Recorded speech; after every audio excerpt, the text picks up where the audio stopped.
Welcome to NucleCast, the official podcast of the ANWA Deterrence Center.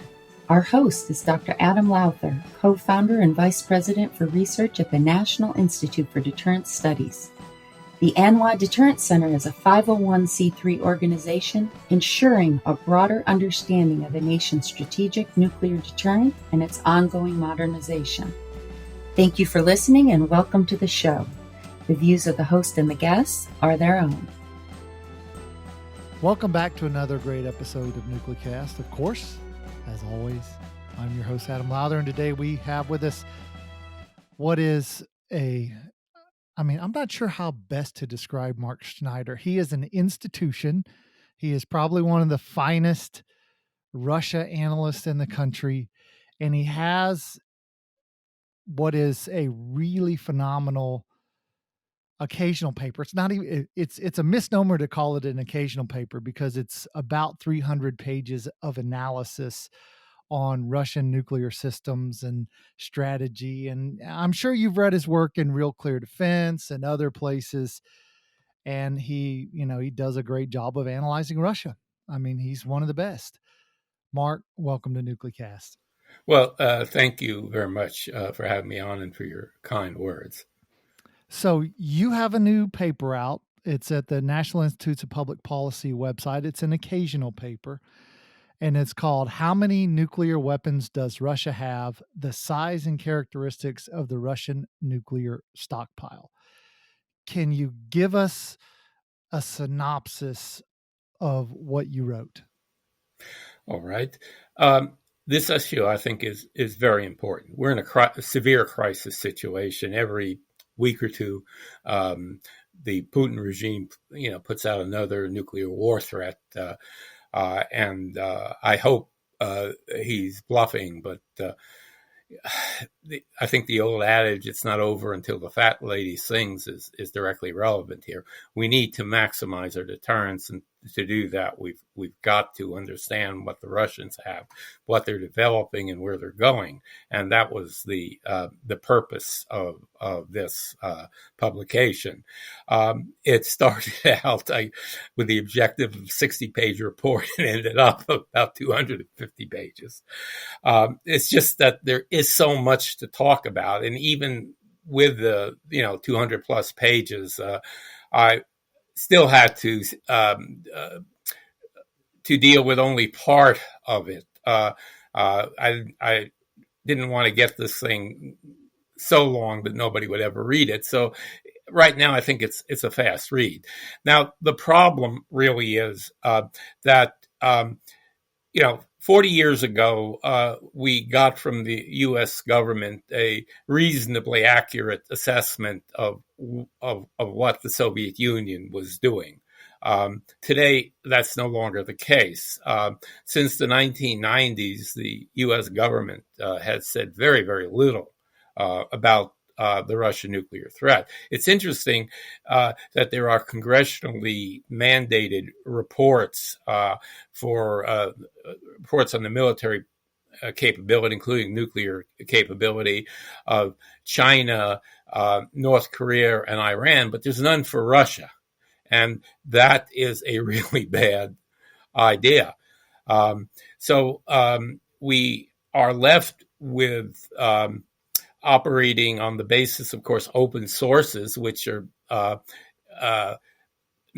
never complete, but quite frankly, neither is all source intelligence. It's increasingly difficult to find out things about Russian nuclear capabilities. They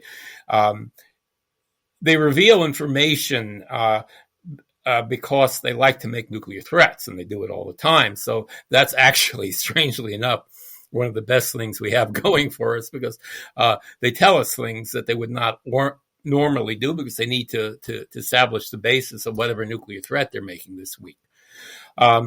So in open sources, you have a situation where almost, if you do an internet search on the title of my book, you find that according to the Federation of American Scientists, the Russians have 5,977 or approximately 5,977 nuclear weapons. suggesting that level of accuracy is possible is simply completely misleading. The uncertainty is measured in the thousands, and it's mainly on the upside. So what I attempted to do was do an analysis of the Federation of American Scientists numbers. Basically, they're the only thing that exists, and at the same time lay out the evidence of substantially larger capabilities, and there's quite a bit of it. Now, there aren't many analysts that actually do this, and I talk about them in the book. I make no independent assessment of Russian numbers, but I lay down all of, well, not all, but a substantial part of what is available in open sources. And it's really a fairly frightening picture that emerges. Now, the Federation of American Scientists is an anti-nuclear deterrence organization. According to one of its publications, it supports what it calls minimal nuclear deterrence, and that includes no ballistic missile submarine force, which is an incredible recommendation, but that's in black and white.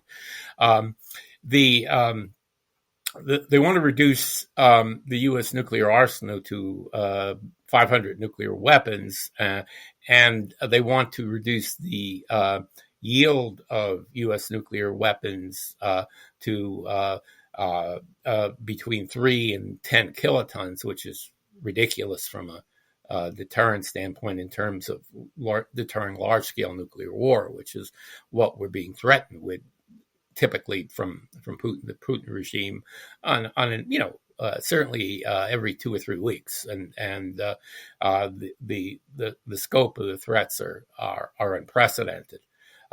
Matter of fact, the last few days, the Russians launched a major civil defense exercise, which, according to a leaked Russian internal document, involved a full-scale nuclear war with 70% destruction of housing in large areas of Russia and elimination of what they called life support, which apparently translates into minor things like power, water, transportation, things like that.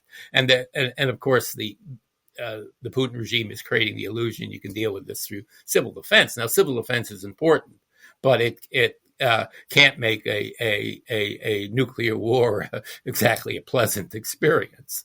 So this is what we're doing now.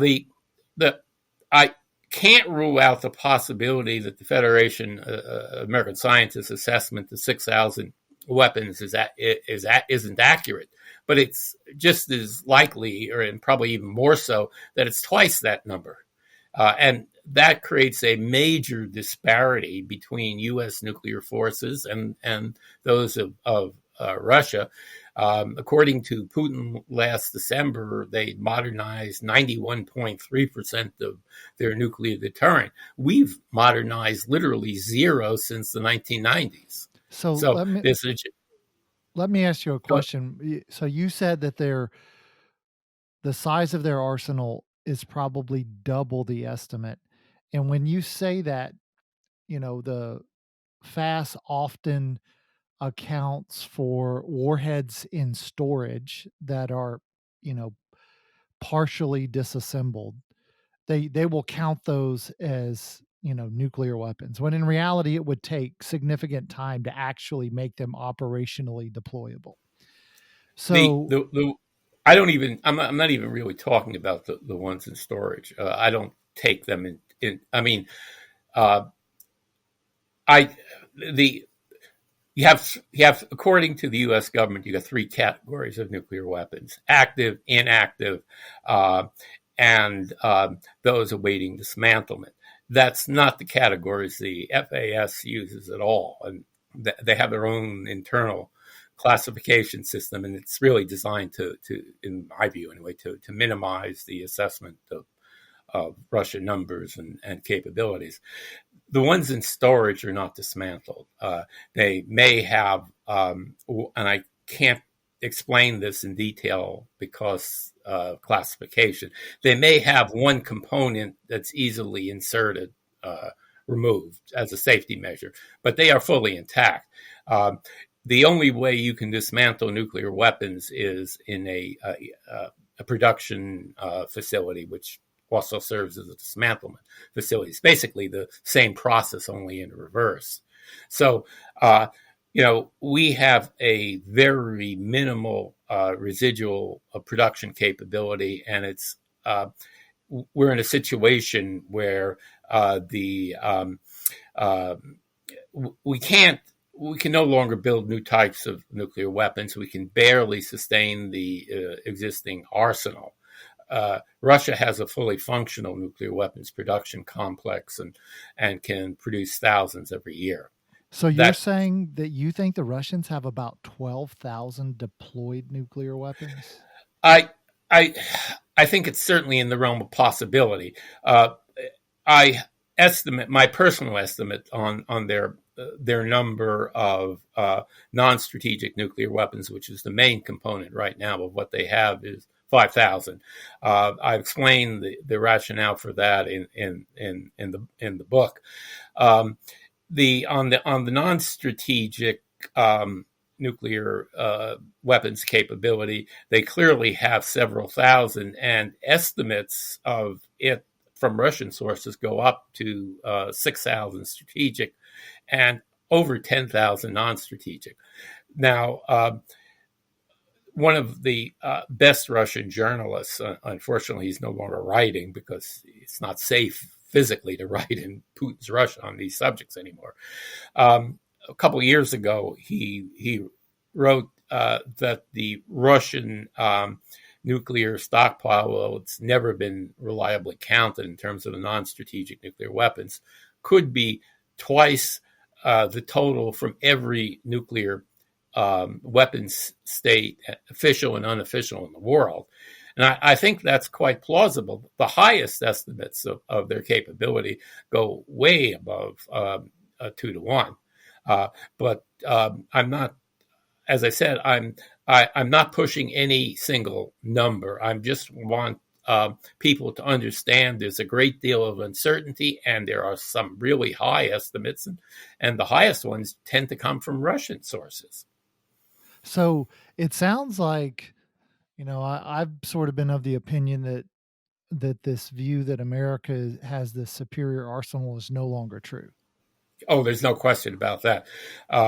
Both technically, we essentially ended nuclear weapons R&D in the 1990s. Well, all we do now is fix problems as they emerge. We're in the process right now of, for the first time in the last 30-something years, in designing a new nuclear weapon. It's not really going to be new. It's something that we could have built 30, 40 years ago, but we didn't.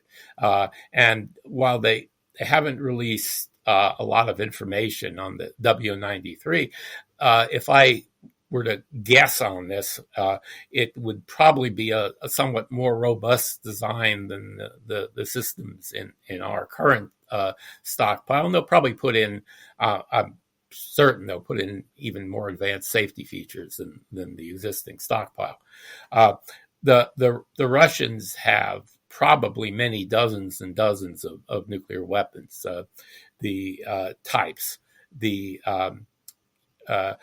NATO slide on their non-strategic nuclear weapons is very illustrative of what we face. I mean, they list sort of generically all the types of non-strategic nuclear weapons, but a footnote to the chart says two very important things. One being that the Russians have not announced all the types of nuclear weapons that they have, and the other is they may have, well, they have several, for every generic type, there's actually several operational designs, and the other thing is they may have types of capabilities that they have not spoken about. So in effect, the chart pretty much reflects open sources and what there's no real difference between what the limited amount of information the U.S. government has published about this, mainly in the 2018 Nuclear Posture Review, and what you find in Russian open sources about the types of non-strategic nuclear weapons that they have. Now it's that time in the show where we have to take a quick break. But when we come back, I'd like for you to explain to the audience why you think these, estimates are consistently underestimating the number of Russian systems. You're listening to Nuclecast. We're talking to Mark Schneider, and we'll be right back. This episode of Nuclecast is brought to you by the Analyst Deterrence Center, whose mission is to educate Americans about the nuclear enterprise and strategic deterrence.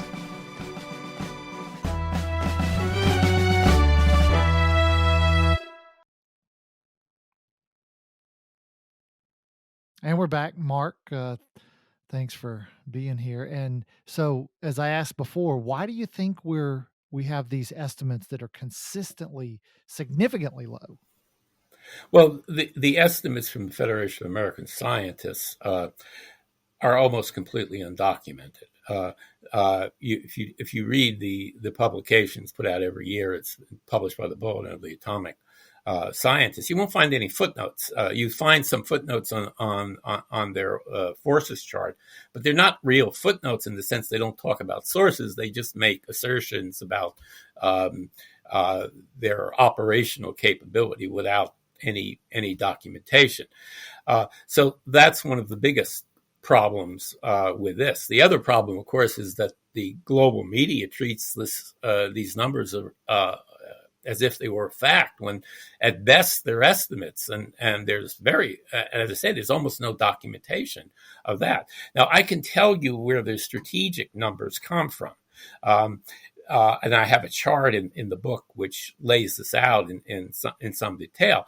They are information contained in the original STAR Treaty memorandum of understanding, which dealt with the forces, the original version that existed in 1990 and the last version in 2009. The problem is that the systems that exist today are not those that are in the memorandum, with almost maybe one or two exceptions.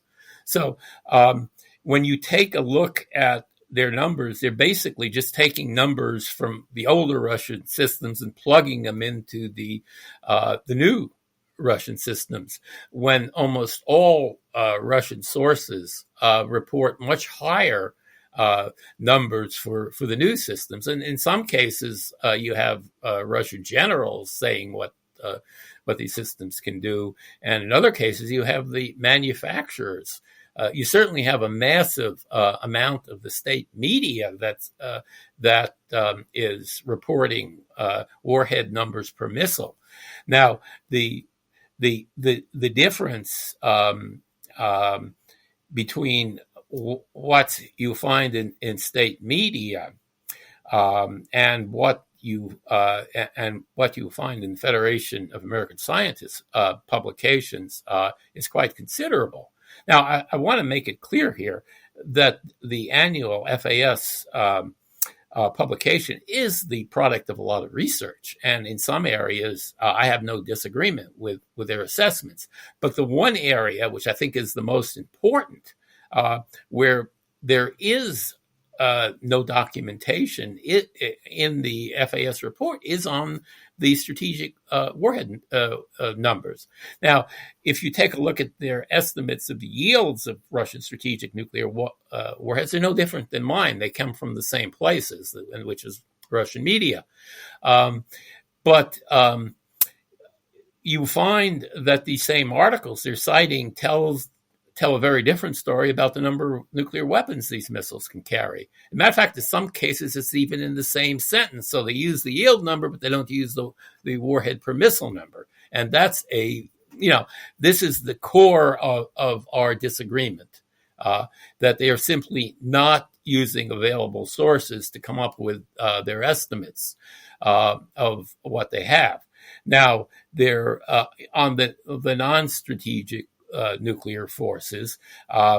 They also create the illusion of accuracy by telling you that the Russians have 1900, I forget, 1944, something like that.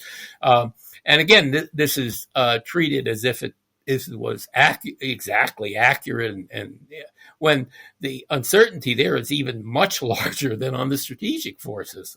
And you got loads of reports of much larger arsenal numbers. I mean, Pavel Felgengauer, the journalist I mentioned earlier, a couple of years ago wrote that he said that no one had reliably counted number of Russian non-strategic nuclear weapons, which is certainly true. He said estimates range from 3,000 to 10,000 plus. That's a big upward uncertainty margin, and he's not the only one who says this. There are many sources in Russia that report very much higher numbers than what you typically see are roughly 2,000. So even at 2,000, it's 10 to 1. Let me ask you a question then. So I wonder, one of what critics would say is they would say, well, hey, look at the Ukraine war as an example. All these Russian systems have performed far poorer than we estimated they would perform. So is this just more, Russian disinformatia, or is it something? How do we know that what you're gathering from Russian sources is actually accurate? Well, thank God what you said is accurate. They've had a number of problems with the cruise missiles. There is no question about that. As a matter of fact, I have an article on that in Naval Institute Proceedings. They have both reliability and quality control problems on their forces. And a lot of this probably results from the fact that they're trying to do too much with too little. They have too many programs, and their technology is not as advanced as ours in critical aspects relating to missile accuracy. They've demonstrated less accuracy than they claim. As a matter of fact, a few years ago, I wrote an article on Russian conventional long-range strike capability, which pointed that out, that a number of important Russian journalists were reporting accuracy numbers that were much inferior to what the Russian officials were claiming. Again, all this is good news, but the bad news is if you substitute even extremely low-yield nuclear weapon for the conventional warheads, the military effectiveness of these systems more than doubles. And that's like with 20-ton yield, which is tiny.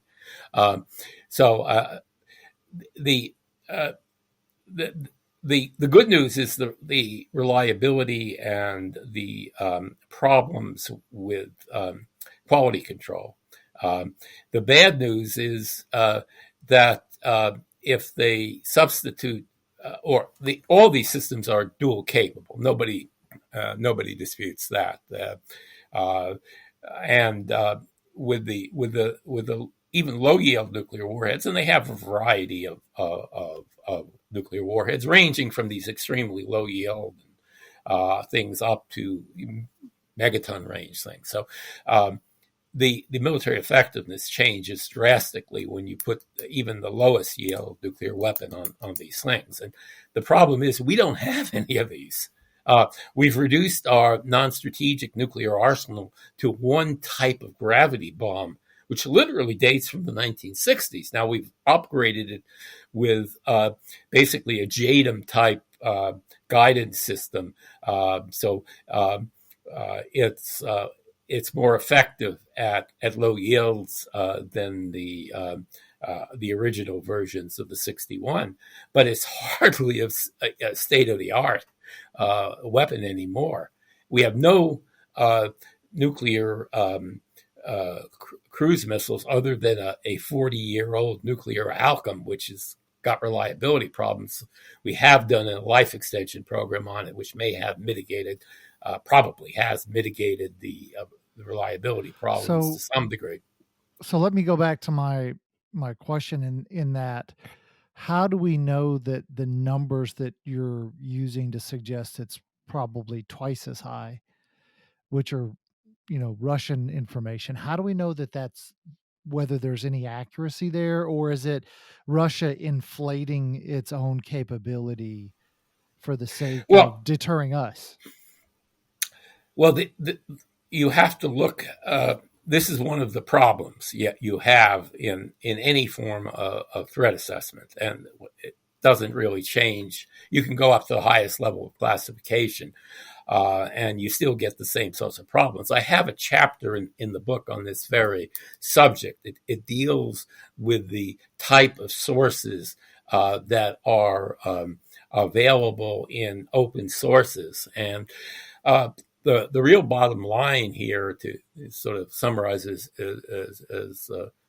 quickly as possible, there is large uncertainty. I mean, that's the key finding in the book. But the problem is that the uncertainty is almost entirely upward.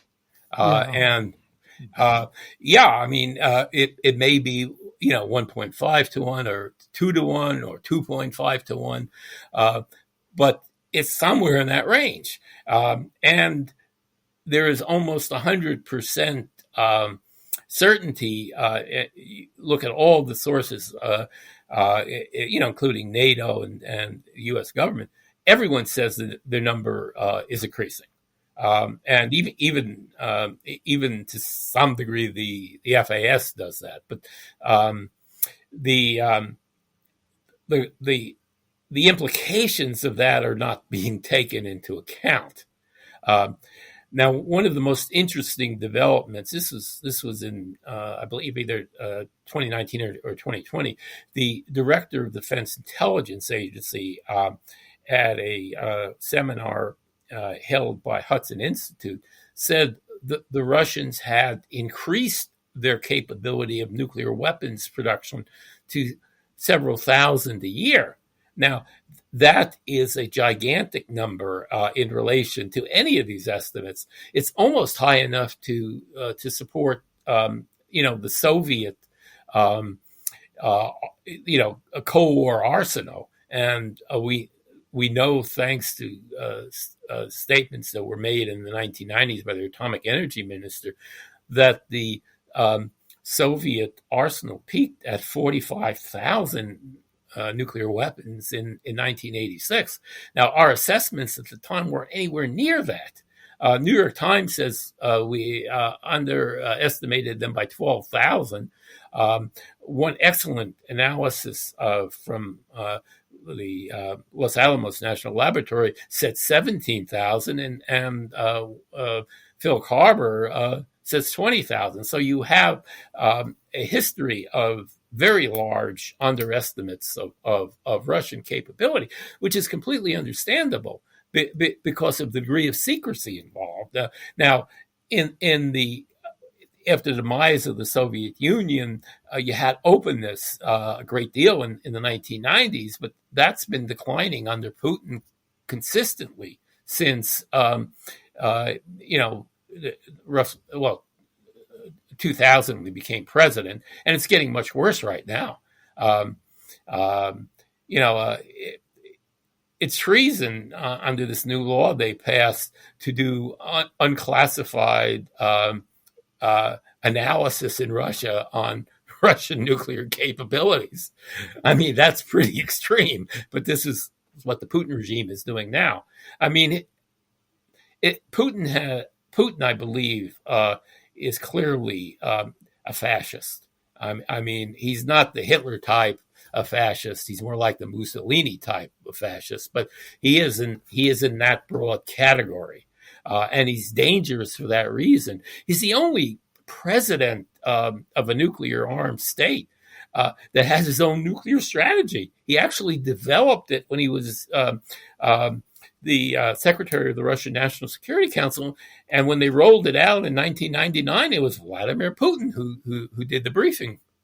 So the attitudes, Putin's attitudes on nuclear weapons are pretty extreme. I mean, he's not the most extreme in Russia, but he's bad enough.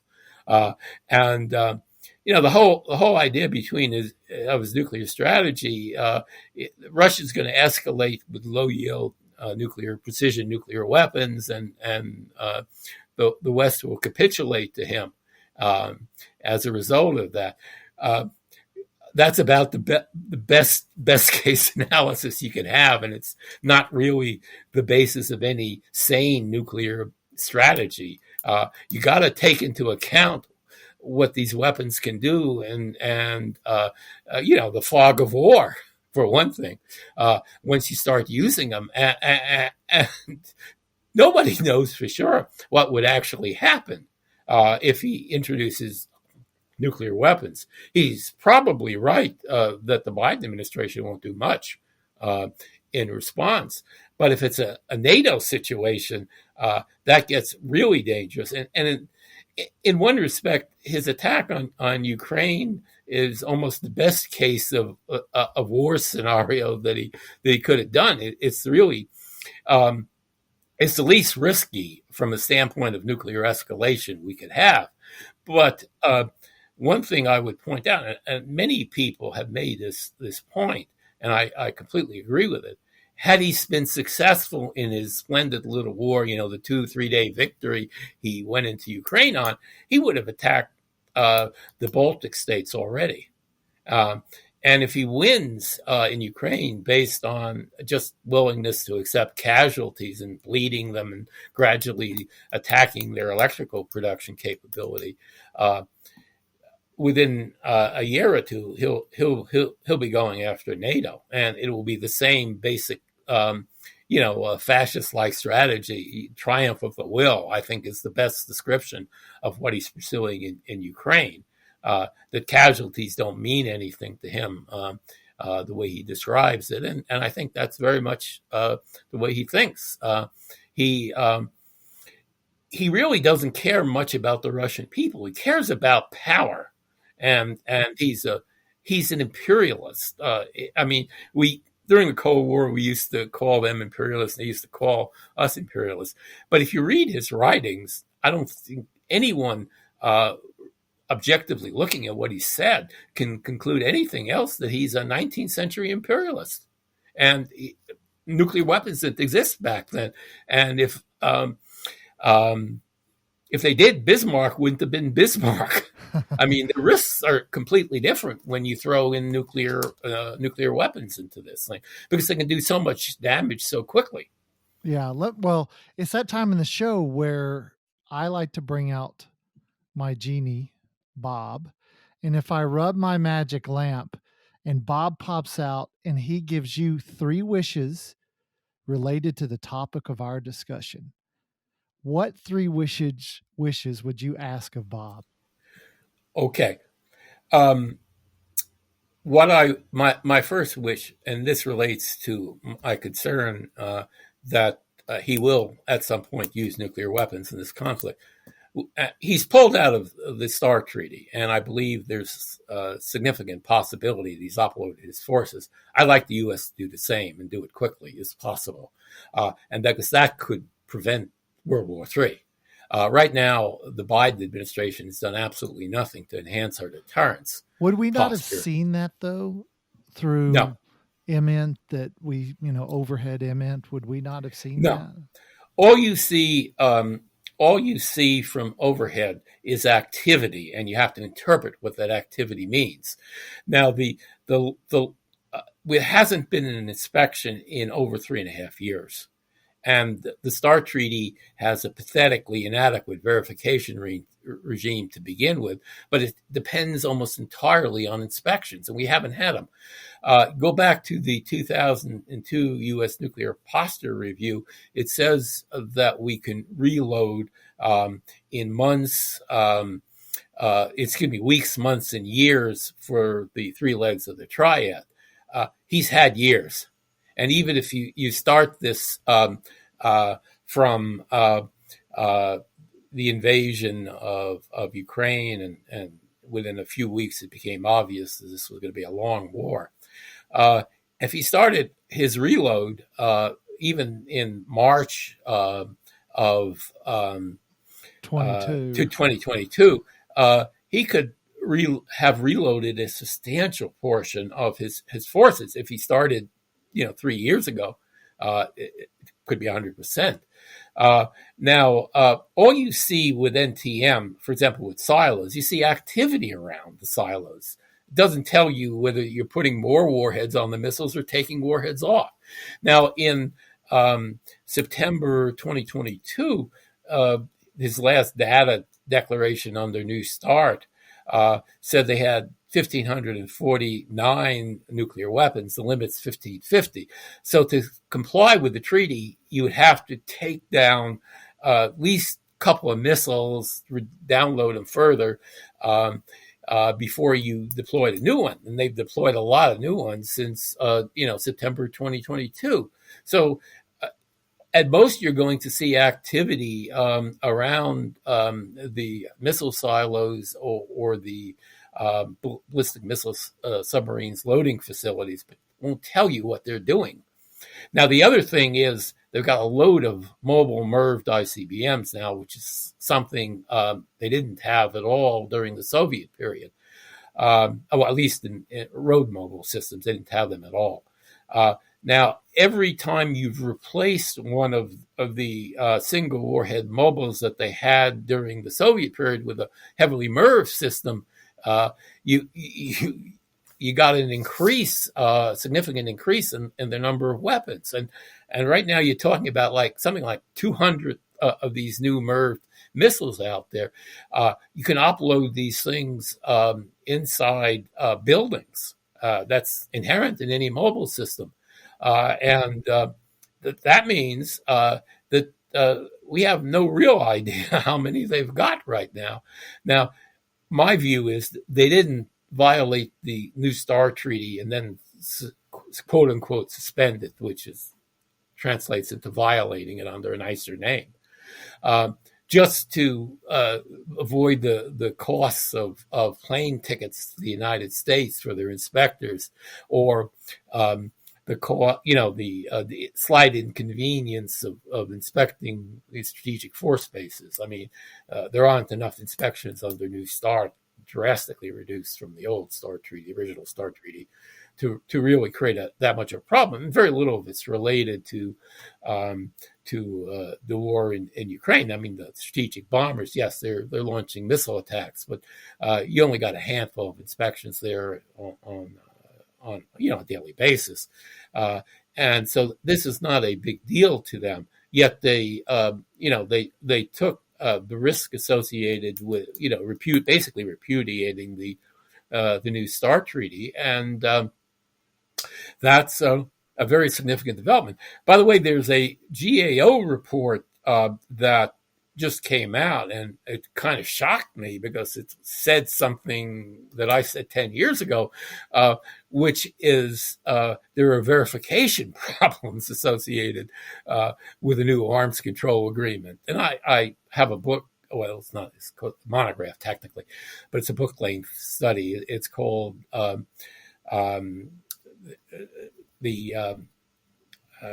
can't think of the name for a second. It's on the New START treaty, and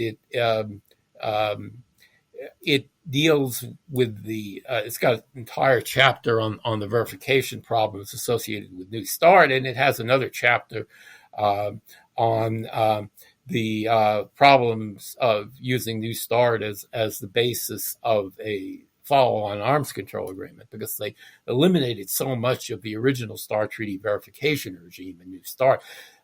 In the original START treaty, we had literally 2 articles of the treaty which were devoted to verification of mobiles. They're gone, completely gone in the New START treaty. That's a very, very significant loss. We haven't monitored mobile ICBM production literally since 2009. I mean, that's the entire period of the Putin nuclear buildup. So how many missiles have they produced that they haven't told us about? We don't know. So if you could make a second wish for Bob, what would that be? Would it be related to this topic? Yes.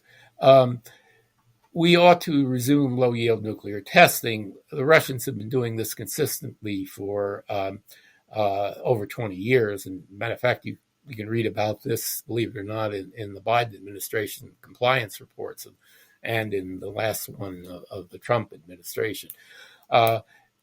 That's very important.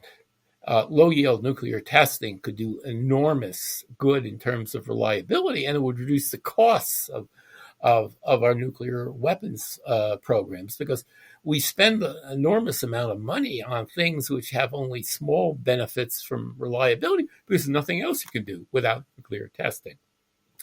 By the way, in the last few weeks, there have been multiple reports that the Russians are about to resume high yield nuclear testing. And I think that that's reasonably likely to be the case. I don't believe the Biden administration will do any response to it, which will be again interpreted in Moscow as extreme weakness. And God knows what the effect it would be on their willingness to use nuclear weapons. Yeah. So you got one final wish. You've laid out a lot of problems. I'm not gonna. Yes. You laid out a lot of problems, now, and now you got one wish. This is a really big wish because it's expensive. We've got to fix the problems in the nuclear weapons production complex, and we don't have a program to do that. We pretend we do, but there are so many areas that we are not really doing sufficient things to really be able to remotely get back to the sort of things we could do in the 1980s, which is design, develop, and produce new nuclear weapons. We can't do that at all today. One of the big problems is the nuclear fissile material component of the primary or the fission trigger of thermonuclear weapon. We have no ability right now to produce nuclear pits. The current program and its latest reports, it's way behind schedule. It's for 80 pits a year. Russians can produce thousands, according to open sources. So, the director of the DIA said this in 2019, I believe. So, at the Hudson Institute talk I mentioned. So, the production complex has to be fixed. We can't live with a broken production complex when everybody admits, including the senior levels of the Biden administration, Russia is increasing their nuclear capability. And of course, you got a completely new and massive nuclear buildup by China. You put those two together, we have a nuclear deterrent posture that was originally developed when we thought, now I never agreed with that, but we thought officially that there was no real threat from Russia. And now we know there is. And certainly nobody projected anything like the current Chinese nuclear buildup, including myself. I mean, I think I had a more accurate assessment of China's capability in 2008 than the official assessment, but I never thought they would go this fast. I mean, we now know they've got more ICBMs than we do, and they're building hundreds of silos, and that program appears to be even increasing with the new silos for the liquid as well as the heavily merged solids. So we now have the Biden administration admitting they've got several new MERV ICBMs and SLBMs. They've deployed MERV SLBMs. Yet we're being fed this nonsense that they've added several hundred missiles and their nuclear warhead numbers have gone up by 200. Yeah. That's crazy. Yeah. I mean, even if you use their numbers for numbers of warheads per missile, and they're like a third of what is reported in open sources, including a number of senior U.S. generals who sort of got off the reservation and confirmed that the DF-41 ICBM is a 10 warhead missile. Yeah.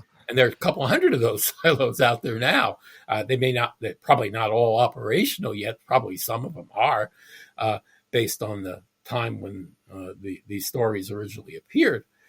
But you don't add 200 heavily MIRVed ICBMs or even lightly MIRVed ICBMs and get a 200 warhead increase. Yeah. So the official projections of 1,000 warheads by 2030 and 1,500 by 2035 are probably going to happen 10 years earlier than that, 5 to 10 years certainly earlier than is now officially projected. And I don't believe these projections make any sense in light of what we know the Chinese are doing. Well, unfortunately, it's that time of the show where we have to end the show. But Mark, thanks for coming on. I can certainly say that for many listeners, they're going to be like, wait a second, this is not what I've been told. Yes. And you have absolutely, in many respects, dispelled what is the common, understanding of what's going on with the Russians. And now here at the very end, what's going on with the Chinese. So thanks for coming on Nuclecast to do that. No, thank you for having me on. Your type of presentations are interviews are extremely important because we don't get this stuff. We get ominous one-liners from the U.S. government, but that's all we get. Yeah, well, encourage more listeners because the more folks listening, the wider out the dispersal of this message. So yeah, thanks for coming on, and thanks to you, the listeners, for joining us on this episode of Nuclecast. This has been a production of the ANWA Deterrence Center, a 501c3 that seeks to educate key decision makers, stakeholders, and the public to ensure a broader understanding of the nation's strategic nuclear deterrent. Our executive producer is Kimberly Charrington, and this episode has been engineered and mixed by David Krumthal. Help us grow our followers by sharing it and follow the show on LinkedIn, Facebook, and Twitter at Nuclecast.